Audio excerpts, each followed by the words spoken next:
the recipient of a Pushcart Prize, a Ruth, Lilly, and Dorothy Sargent Fellowship from the Poetry Foundation, and the Lucille Medwick Memorial Award from the Poetry Society of America. Kaveh was born in Tehran, Iran, and teaches in the MFA program at Purdue University and the low-residency MFA programs at Randolph College. And so, Kaveh will present a reading tonight from his book, and it will be followed by a discussion between him and our editor, Marielle Lindsay, and between you guys too. So I hope you brought a lot of great questions for him. We're really excited again to be able to host Kaveh tonight. Thank you so much to Malvern Books for letting us use this space and for putting out wonderful snacks and being really wonderful about setting everything up. Thank you to the New Writers Project at the University of Texas at Austin, which is co-sponsoring this event with us. And thank you to Humanities Texas. They graciously awarded us a grant to help fund this event tonight. And so all of those folks helped make this possible. Without further ado, I welcome Kaveh Akbar.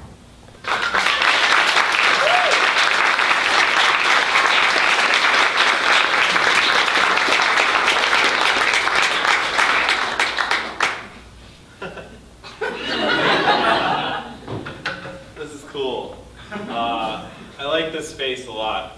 Can you guys hear me okay? I know I'm not talking into a microphone. Now, can you guys hear me okay? I like this space a lot. The poetry selection here is nuts. Like the curatorial aesthetic here for the poetry that they have out is just out of this world. Like they have like the zeitgeisty stuff, but they have under the radar stuff, but it's not just under the radar for like sake of being under the radar. It's like under the radar, but like really, really choice selections. If you guys should give them like all of your money so that they can keep doing stuff. I'm serious. Like, good. I'm glad to hear it. Everyone wants like an indie bookstore in the neighborhood, but like people always forget that part of that is like giving them all your money. But like the poetry selection, I nabbed some like budget books, but I'm gonna get some like big cake books too. Really, really extraordinary selection, so shout out to the people responsible for that. Also shout out to Fields for bringing me here. Thank you so much. I'm excited to be here. Yeah, give it a round of applause.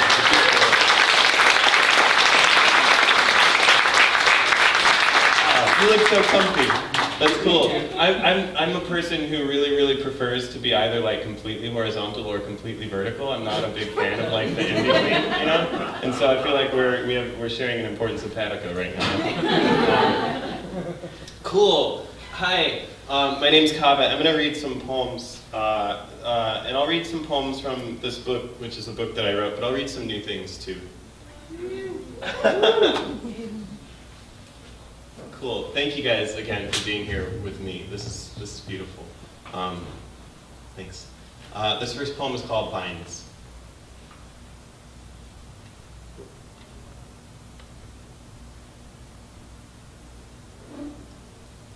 There are fat, wet vines creeping into my house through the pipes and through the walls, gentle as blue flames. They curl into my living. I am lonely as ice on a tile. My face was set in a bowl. When I saw God, I used the wrong pronouns. God bricked up my mouth hole. His fists were white as gold. There were roaches in my beard. Now I live like a widow every day, a heave of knitting patterns and sex toys. My family speaks of me with such pride. Nunesh to Rogan, they say. His bread is in oil. I thank them for that and for their chromosomes, most of which have been lovely. I am lovely too. My body is hard and choked with juice like a plastic throat stuffed with real grapes. My turn-ons include Ovid and fake leather. My turn-offs have all been ushered into the basement. I'll drink to them and to any victory. The vines are all growing toward the foot of my bed. I am waiting for them to come under the covers. I am the only person still in this house. There is no one here to look away.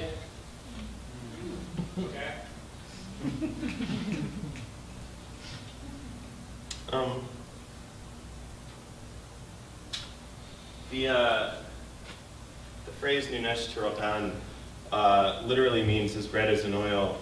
It's like a sort of old idiom from a time when, if if you had oil into which to dip your bread, you were like doing pretty well, right? And so it's like you say that, and it means like the person is like the person's doing all right. They did good for themselves.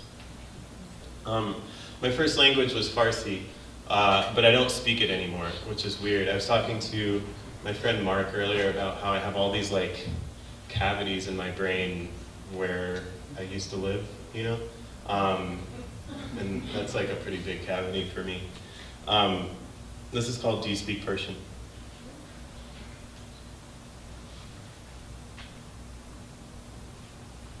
Some days we can see Venus in mid-afternoon.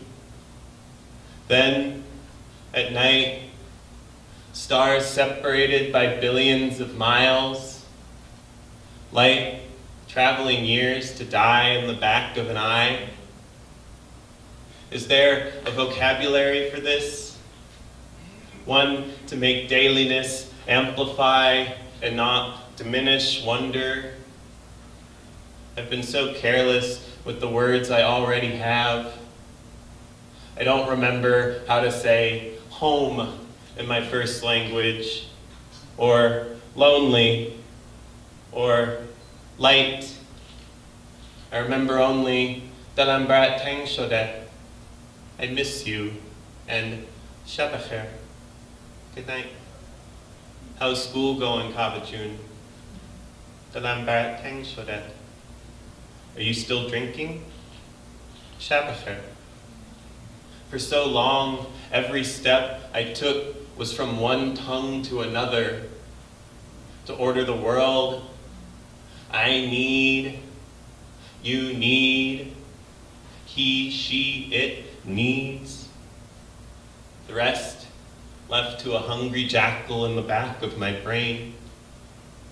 Right now, our moon looks like a pale cabbage rose. Dalam barat tang shodet. We're forever folding into the night. Shab khair.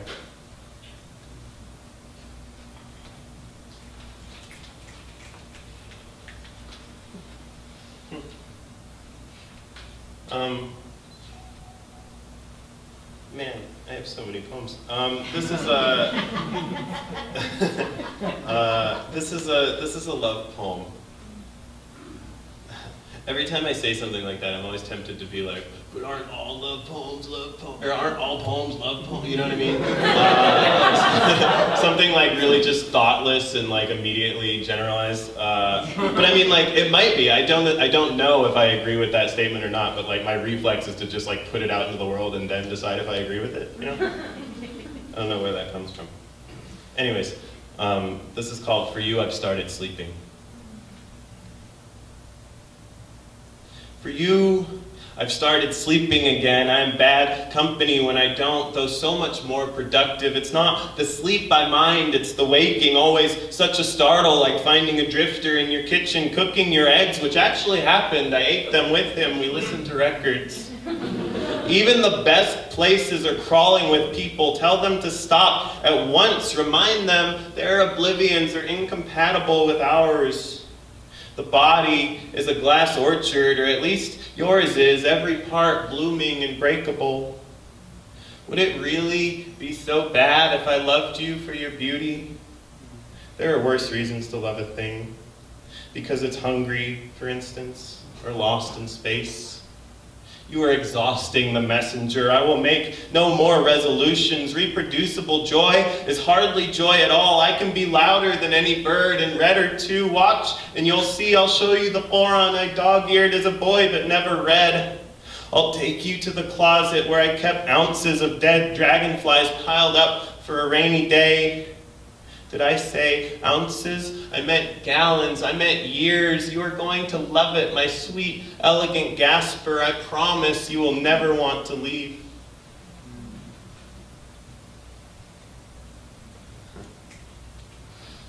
I never know what I'm going to read until I finish the thing.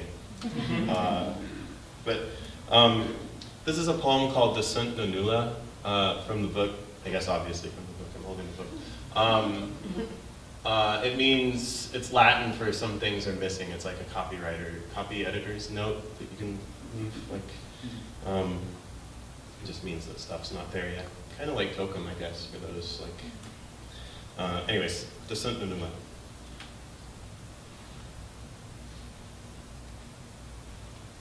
As a child, I wasn't so much foreign as I was very small, my soul still unsmogged by its station. I walk learning the names of things, each new title a tiny seizure of joy, paleontologist, tar paper, and marshmallow.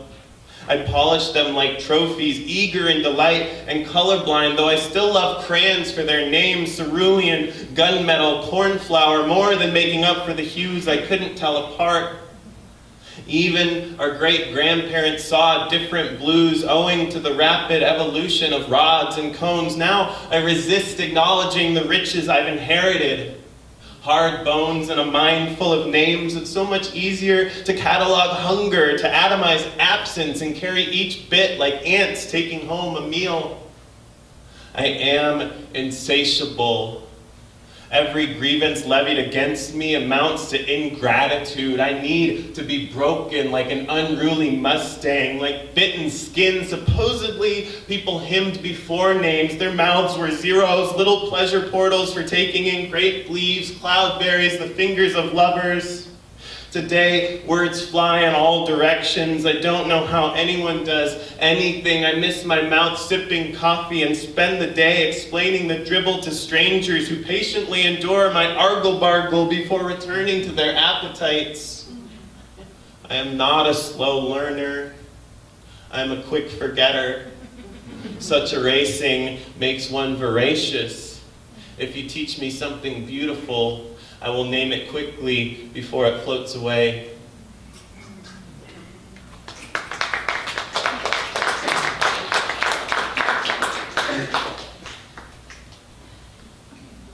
I have this theory that the water sip at poetry readings is like a complete power play. Right? Like I'm just gonna force you all to watch me be an animal. Like I need this to live. It's a weird thing. And it manifests sincerely. Like my mouth is earnestly dry, but it is dry because some part of my brain was feeling insecure in that moment. Needed to. I don't know. When I gave my mom my book, when my book came out, I gave it to my mom, who reads my poems. My dad doesn't, which is for the best. And my dad's wonderful, but it's for the best. And she read the book and she was like, "Why are there all these poems about your dad in here and no poems about me?" Which is like empirically untrue, like it's quantifiably untrue. Like you can go through it, but you know, ever the diligent, good, loving son that I am, I wrote her a poem. Don't awe yet, because there's like it actually starts by talking about my dad for a little bit. So like I kind of fucked it up, but my heart was in the right place. This is called Ultrasound.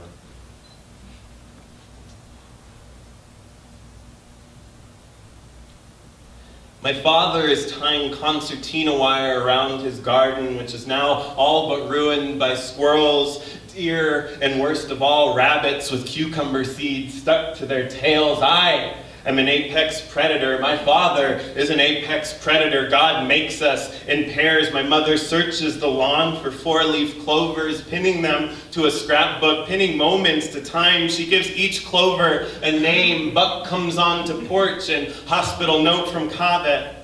While she makes tea inside, I search the house for a lighter and can't even find matches. What I miss most about winter is the brightness of winter. Summer's all foggy and wet. My mother hovers in the kitchen like a strange tune. She is out of saffron and has no money for more. She weeps over her bleach white rice until my father comes in, cracks an egg over the plate, bursts the yolk, says, "See?" Says, "Yellow." My mother smiles so big and sad, she wrinkles into the future where my eyes are yellow again. Maybe from the yolk, maybe something else. If my mother could see me today, she would squeal with pride. When she was pregnant, I kicked so hard, so often she could barely sleep. Staying up all night, she thought she must be full of bunnies.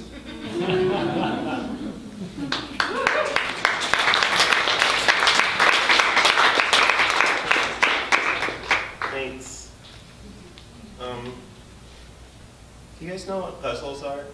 Yes. It's like, you guys were like, yes, we do. Very much so. Yeah, they're great. They're a Persian poetry form popularized in the United States by the poet Agha Shahid Ali. A bunch of like old white dudes were writing them for a while before, but they weren't like ghazals. They were like poems that they called ghazals. This is not even like I guess I do have a horse in the race, but like they weren't like, if you look at them, there was no like repeated end rhyme. There was no like, they were poems and couplets that they called ghazals. Anyways, this to say, they can call. I'm not like. I don't mean to like do, but they were popularized in the States by the poet Agha Shahid Ali, who you should all read if you don't read him. They're a Persian form, and so after poetry reading, sometimes people will come up to me and ask if like such and such poem was a ghazal, and the answer is always no, because I don't write ghazals. And I kind of, it's this way where people are sort of like leveraging this knowledge that they have of like a Persian poetry thing into a conversation with me, which is cool. Like, I like having conversations with people, but I began to feel like derelict in my duties as a Persian poet, right? But it's kind of one of these things where like, in the great shadow of like Agha Shahid Ali, like what hope do any of us have to like write a competent ghazal? But then if you start thinking like that, you start thinking like in the great shadow of like Dante, what hope do any of us have to write poetry? You know what I mean? Like you can't get yourself in that. Anyways, all this to say, I've written a ghazal, and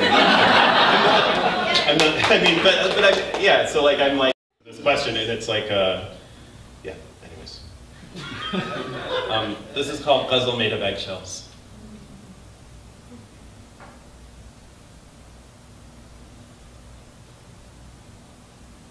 If you're immortal, God better be too. Otherwise? Hello, have you disrobed? The nursemaid is stomping her hooves. Don't make her fret like that. A hungry bear won't dance, and burnt milk burns the tongue. How to find your voice? Try. You're bound to it like a knight to his century. Everything forgets like that. Dip a finger in your bourbon, tap it to your lip. Bad water, bedwetter. Now watch these hands through your blood. Jealous moths, how do they heaven upset like that? The key, ground smooth to fit every lock, opens none. The bitter, mourning uselessly in the rain. In the beginning was the eye, and the eye was wet like that. Like a pin pushed through a plane of glass. Like things lasting longer than you can bear. Like a sundial gone bad. Like your own name. Dead set like that.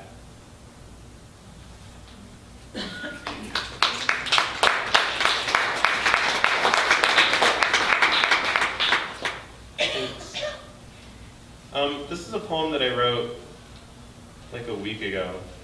I don't know what it is, but it's about a happy worm. And sometimes, I don't know, sometimes you gotta write your happy worm poem too, Yeah, I don't know. It begins with this, with a quote by St. Augustine, who said, "We must admit that a crying man is better than a laughing worm." I read that and I was like, do we know? We must admit that a crying man is better than a laughing worm. So this poem is called In Praise of the Laughing Worm.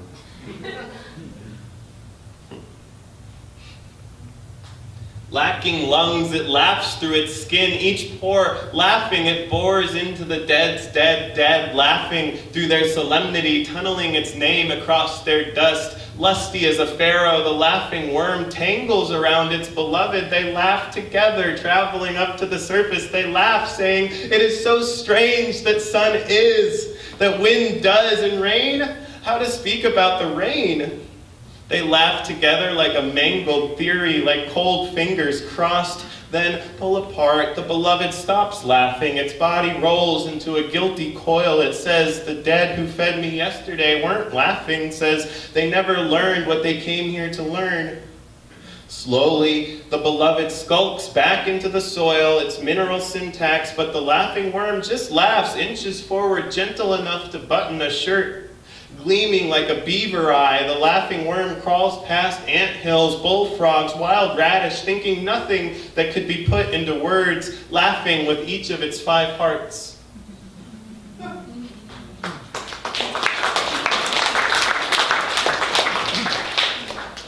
I think that poem might depend too much on the knowledge that a worm has 5 hearts. I think that might be that poem's downfall, but it's fun though. This poem's called "Despite My Efforts, Even My Prayers Have Turned into Threats."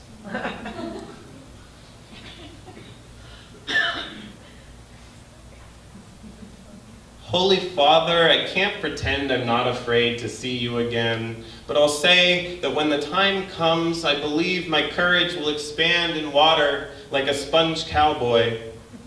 My Earth Father was far braver than me. Coming to America, he knew no English save Rolling Stones lyrics and how to say, "Thanks God." Will his goodness roll over to my tab? And if yes, how soon? I'm sorry for neglecting your myriad signs, which seem obvious now as a hawk's head on an empty plate. I keep waking up at the bottom of swimming pools, the water reflecting whatever I miss most. Whiskey glass, pill bottles, my mother's oleander, which was sweet and evergreen, but toxic in all its parts. I know it was silly to keep what I kept from you. You've always been so charmed by my weakness. It's just that lately I figured you were becoming fed up with all you're making, like a virtuoso trying not to smash apart her flute on stage. Plus, my sins were practically devotional. 2 peaches stolen from a bodega, which were so sweet I savored even the bits I flossed out my teeth. I know it's no excuse, but even thinking about them now, I'm drooling. Consider the night I spent reading another man's lover the dream songs in bed. We made it to "A Green Living Drops Limply" before we were tangled into each other, cat still sleeping at our feet. Allow me these treasures, Lord. Time will break what doesn't bend. Even time, even you.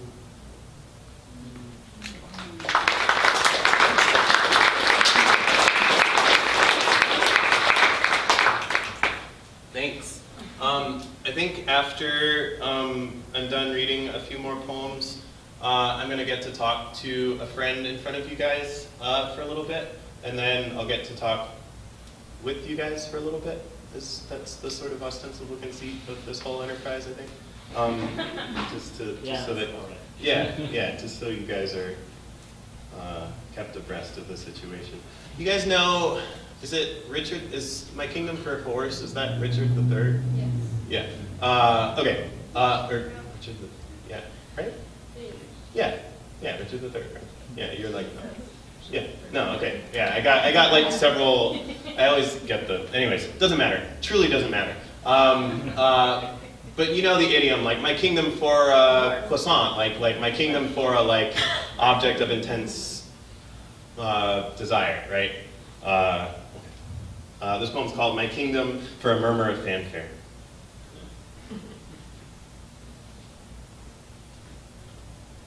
It's common to live properly, to pretend you don't feel heat or grief.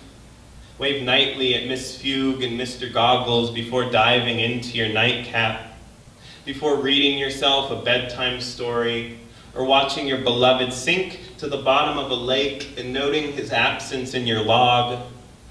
The next day, you drop his shoes off at Goodwill like a sack of mail from a warplane, then hobble back to your hovel like a knight moving only in L's. It is comfortable to be alive this way, especially now, but it makes you so vulnerable to shock. You ignore the mortgage and find a falconer's glove in your yard, whole hand still inside. Or you arrive home after a long day to discover your children have grown suddenly hideous and unlovable. What I'm trying to say is, I think it's okay to accelerate around corners, to grunt back at the mailman and swallow all your laundry quarters. So much of everything is dumb baffle. Water puts out fire. My diseases can become your diseases. And two hounds will fight over a feather because feathers are strange. All I want is to finally take off my cowboy hat and show you my jeweled horns. If we slow dance, I will ask you not to tug on them, but secretly, I will want that very much. Weird. So this book, it came out last year, and is sort of an account of going from being an actively bad person to someone who tries very hard to finish the day at or around zero, you know what I mean?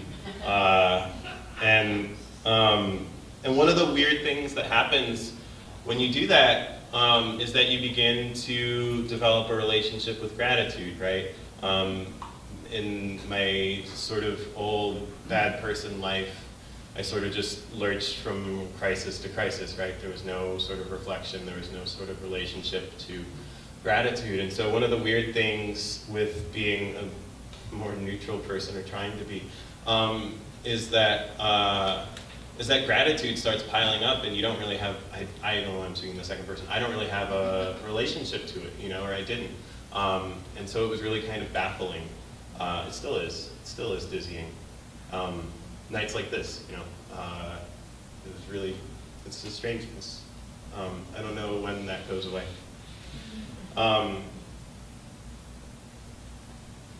It's called I Won't Lie, This Plague of Gratitude.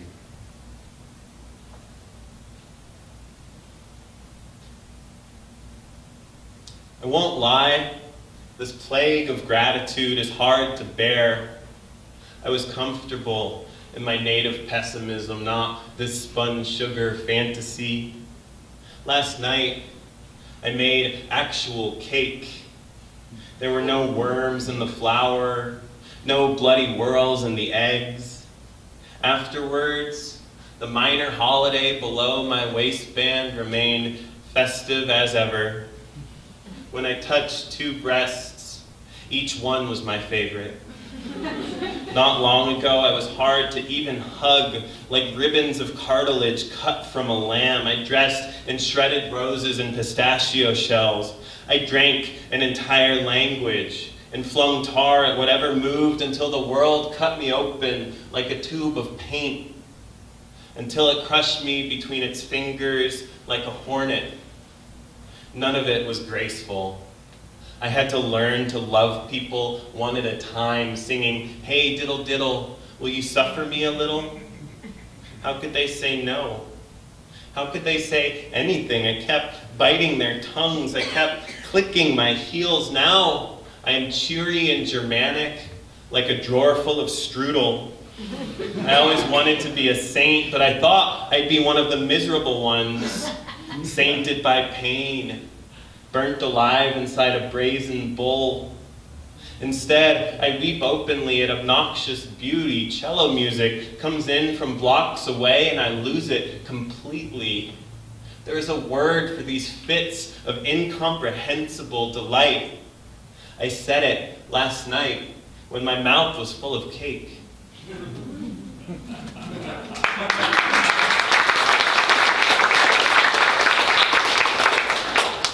Thanks. Maybe just a few more, and then we can talk in prose.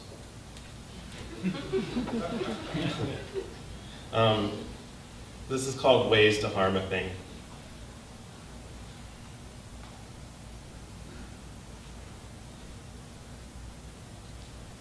Throw scissors at it.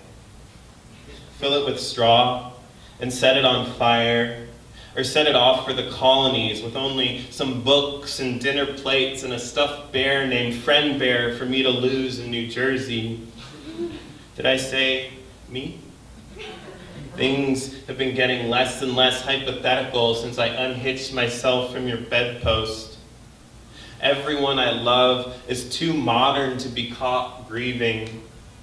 In order to be consumed, first you need to be consumable, but there is not a single part of you I could fit in my mouth. In a dream, I pull back your foreskin and reveal a fat vase stuffed with crow feathers. This seems a faithful translation of the real thing. Another way to harm something is to melt its fuse box, make it learn to live in the dark. I still want to suck the bones out from your hands, plant them like the seeds we found in an antique textbook, though those never sprouted and may not have even been seeds. When I was a sailor, I found a sunken ziggurat, spent weeks diving through room after room, discovering this or that sacred shroud. One way to bury something is to bury it forever. When I was water, you poured me out over the dirt.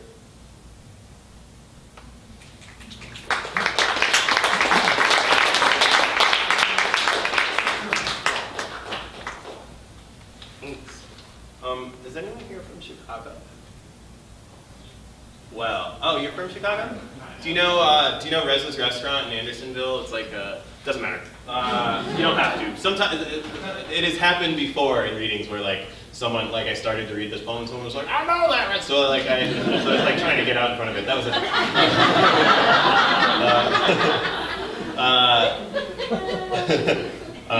But no, cool. I was born in Iran, but I moved to America when I was a kid, and I kind of lived all over the place in America, but a lot of my personal all over the place was around the Midwest. And growing up, 20 years ago in the Midwest, the only like Persian anything that you could find within like a 10-hour driving radius was Reza's restaurant in Chicago. So we would plan these every year, like once a year, we would like plan these sort of pilgrimages.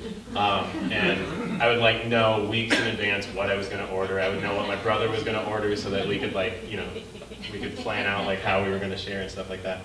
So it was like this really important place for me. So this is a poem about that, or about Rez, or to the extent anything's about anything. This is a poem. This is called Reza's Restaurant, Chicago, 1997.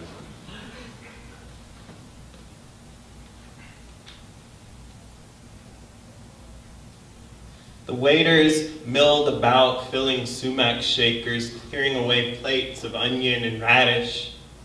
My father pointed to each person, whispered, Persian, about the old man with the silver beard, whispered, Arab, about the woman with the eye mole, Persian, the teenager pouring water, white, the man on the phone.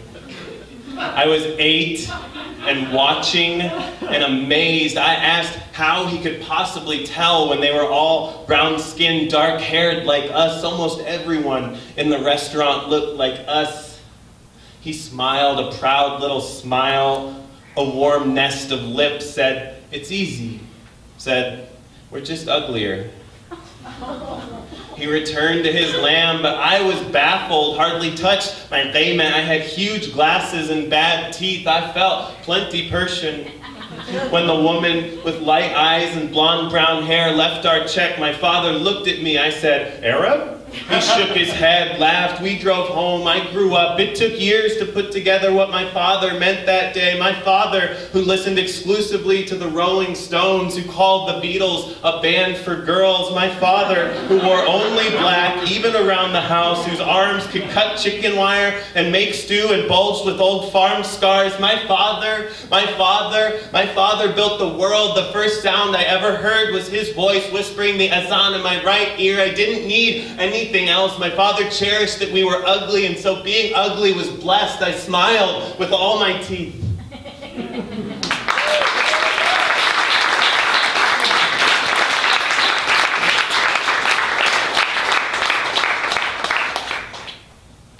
You guys are being real nice to me, and I appreciate it. No, sincerely, I really do. You guys are being a very active audience, and I appreciate that. It's not a passive thing, what you're doing. This poem is called Every Drunk Wants to Die Sober. It's how we beat the game.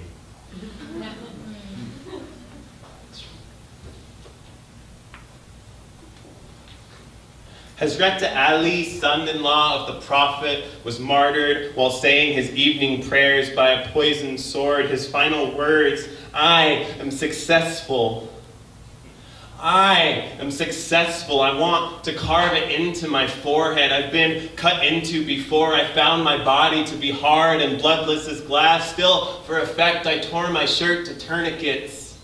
Let me now be calm for one fucking second. Let me be open to revision. Eternity looms in the corner like a home invader saying, don't mind me. I'm just here to watch you nap. If you throw prayer beads at a ghost, they will cut through him soft as a saber through silk. I finally have answers to the questions I taught my mother not to ask, but now she won't ask them. As a child, I was so tiny and sweet, she would tuck me in saying, "Mush pukradeh." A mouse should eat you. I melted away that sweet like sugar and water, like once fresh honey dripping down a thigh. Today, I lean on habit and rarely unstrap my muzzle. It's hard to speak of something so gauche as ambition while the whole wheezing mosaic chips away. But let it be known, I do hope one day to be free of this body's dry wood. If living proves anything, it's that such astonishment is possible. The kite, loosed from its string, outpaces its shadow, and all of it, even the night. I don't understand the words I babble in home movies from Tehran, but I assume they were lovely. I have always been a tangle of tongue and pretty want. In Islam, there are prayers to return anything, even prayers to return faith. I have been going through book after book, pushing the sounds through my teeth. I will keep making these noises as long as deemed necessary until there's nothing left of me to forgive. Thank you guys very, very much. That wasn't like a cloying thank you. I mean, it was a sincere thank you. This is the last poem that I'm going to read. I meant that in a real way, not like this is the part where you applaud. It was like a part of the conversation that we're having. We wanted to clap. I appreciate that. I'm sorry. This is a poem called Portrait of the Alcoholic Floating in Space with Severed Umbilicus. The umbilicus is when you're free-floating in space, the umbilicus is like the thing that connects you to the space. I know I'm speaking in the second person. It's the thing that connects one to the space station. It really is called an umbilicus, that long tube, which I think is very cute. Portrait of the Alcoholic Floating in Space with Severed Umbilicus.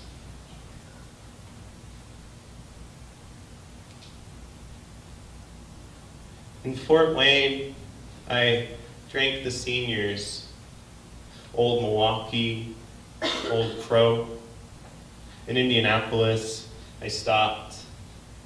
Now, I regret every drink I never took. All around, coffee grounds and eggshells.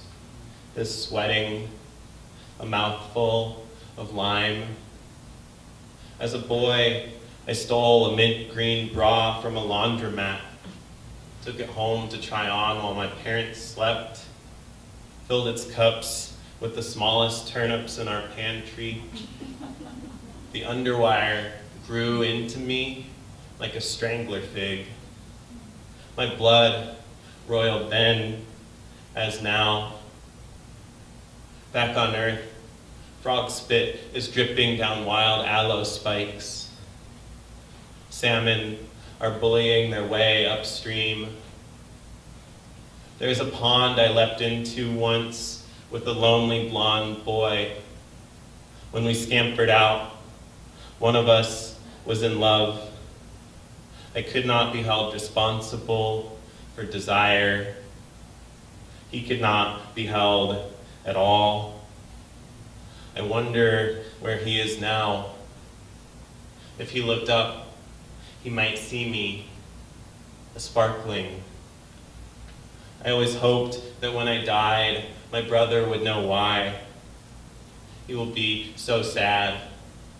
He will tell his daughters I was better than I was. He will leave out my cruel drunk nights, the wet mattresses, my driving alone into cornfields, unsure whether I'd drive out. I wish he were here now. He could be here. This cave is big enough for everyone. Look at all the diamonds.